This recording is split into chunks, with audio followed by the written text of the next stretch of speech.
students. My name is Annalee. I'm a pencil volunteer at Belmont University, and this is part 5 of my 5-part reading of the first 10 chapters of The Little Prince. Since this is the last video, in the first video, our French word of the day was pilote, which is French for pilot. And so I thought we would end with another French word of the day. So since this book is called The Little Prince, I thought we could learn how to say Little Prince in French, which is Le Petit Prince. Le Petit Prince. The Little Prince. Alright, chapter 9. I believe that for his escape he took advantage of the migration of a flock of wild birds. On the morning of his departure, he put his planet in perfect order. He carefully cleaned out his active volcanoes. He possessed 2 active volcanoes, and they were very convenient for heating his breakfast in the morning. He also had 1 volcano that was extinct, but as he said, one never knows. So he cleaned out the extinct volcano too. If they are well cleaned out, volcanoes burn slowly and steadily without any eruptions. Volcanic eruptions are like fires in a chimney.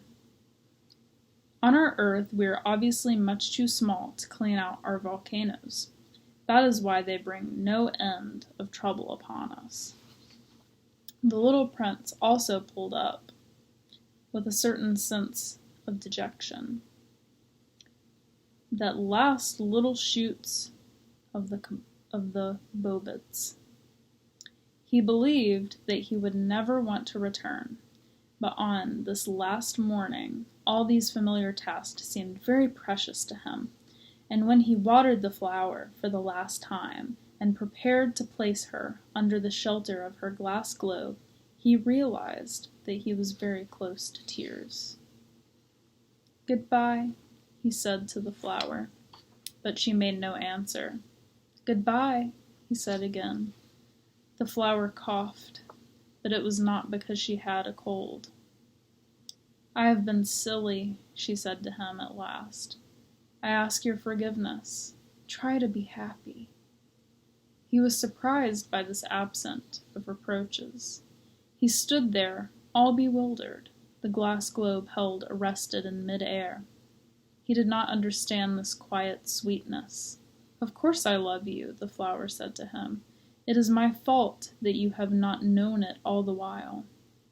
That is of no importance, but you have been just as foolish as I. Try to be happy. Let the glass globe be. I don't want it any more." "But the wind." "My cold is not so bad as all that. The cool night air will do me good. I am a flower. But the animals. Well, I must endure the presence of 2 or 3 caterpillars if I wish to become acquainted with the butterflies. It seems that they are very beautiful. And if not the butterflies and the caterpillars, who will call upon me? You will be far away. And for the large animals, I am not at all afraid of them. I have my claws." And naively she showed her 4 thorns. Then she added, "Don't linger like this. You have decided to go away. Now go." For she did not want him to see her crying. She was such a proud flower. Chapter 10. He found himself in the neighborhood of the asteroids. 325, 326, 327, 328, 329, and 330. He began, therefore, by visiting them in order to add to his knowledge. The first of them was inhabited by a king, clad in royal purple and green. He was seated up a throne, which was at the time both simple and majestic.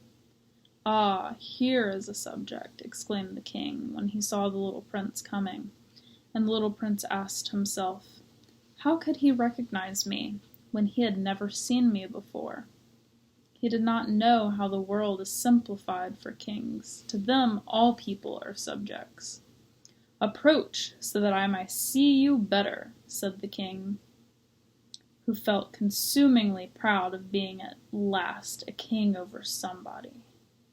The little prince looked everywhere to find a place to sit down, but the entire planet was crammed and obstructed by the king's magnificent green robe.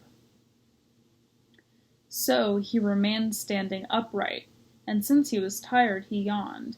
"It is contrary to etiquette to yawn in the presence of a king," the monarch said to him.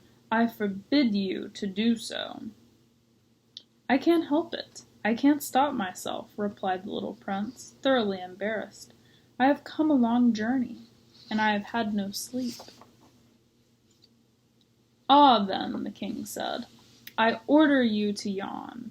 It is years since I have seen anyone yawning. Yawns to me are objects of curiosity. Come now, yawn again. It is an order."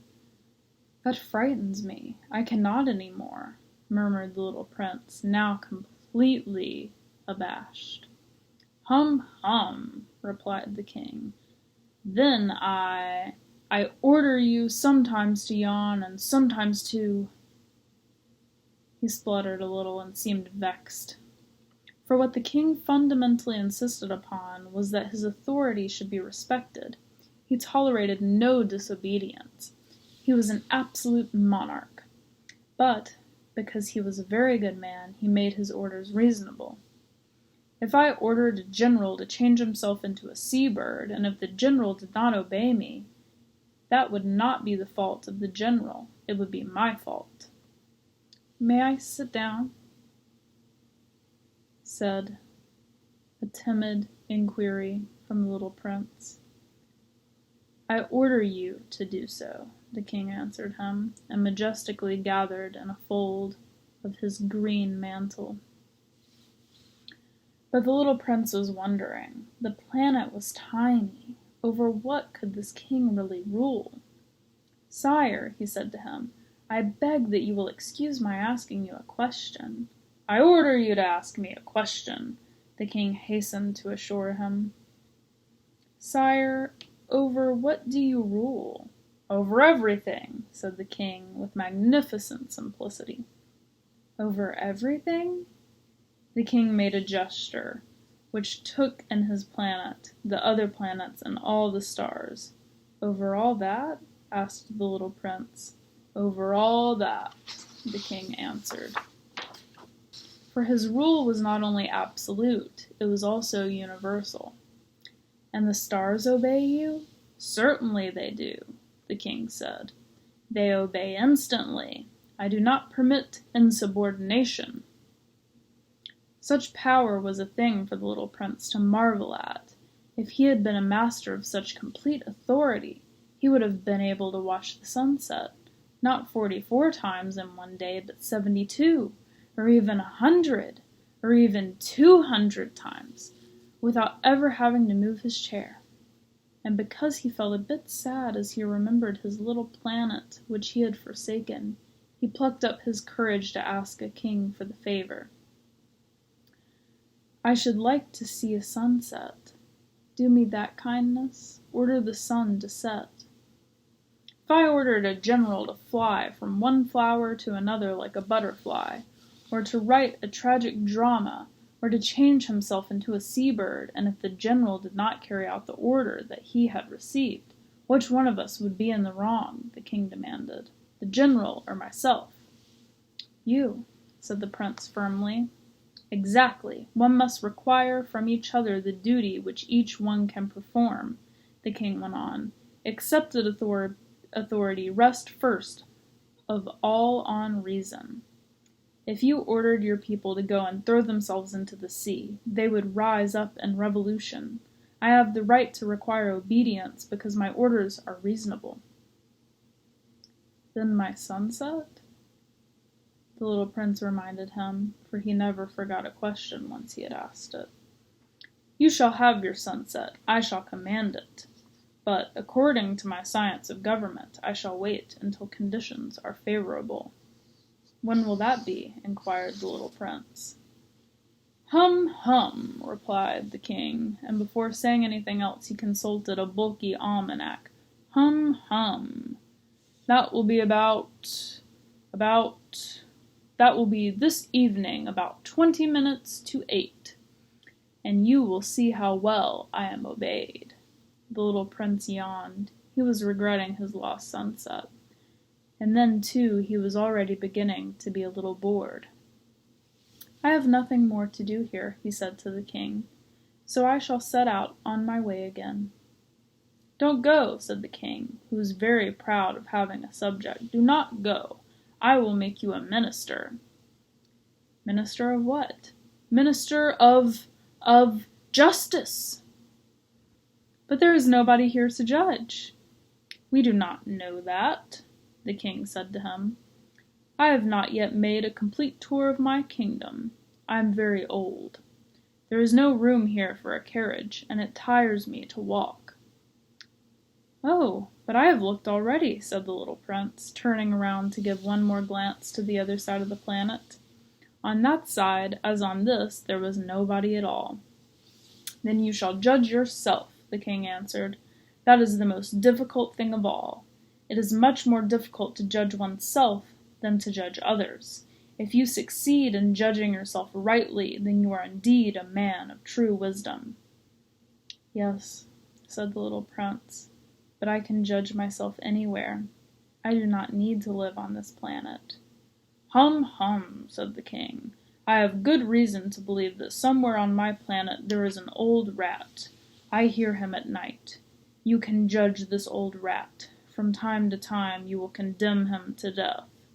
Thus his life will depend on your justice, but you will pardon him on each occasion, for he must be treated thriftily. He is the only one we have."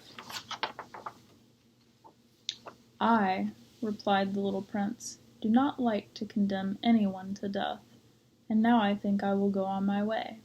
"No," said the king. But the little prince, having now completed his preparations for departure, had no wish to grieve the old monarch. "If your majesty wishes to be promptly obeyed," he said, "he should be able to give me a reasonable order. He should be able, for example, to order me to be gone by the end of 1 minute. It seems to me that conditions are favorable." As the king made no answer, the little prince hesitated a moment. Then, with a sigh, he took his leave. "I'll make you my ambassador," the king called out hastily. He had a magnificent air of authority. "The grown-ups are very strange," the little prince said to himself as he continued his journey. Thank you guys for watching. This was the end of the 5-part series of the first 10 chapters of The Little Prince. You can check The Little Prince out online if you want to read the rest of it, or you can go to a bookstore and explore the rest of the story. Bye guys, have a great day, keep those brains working.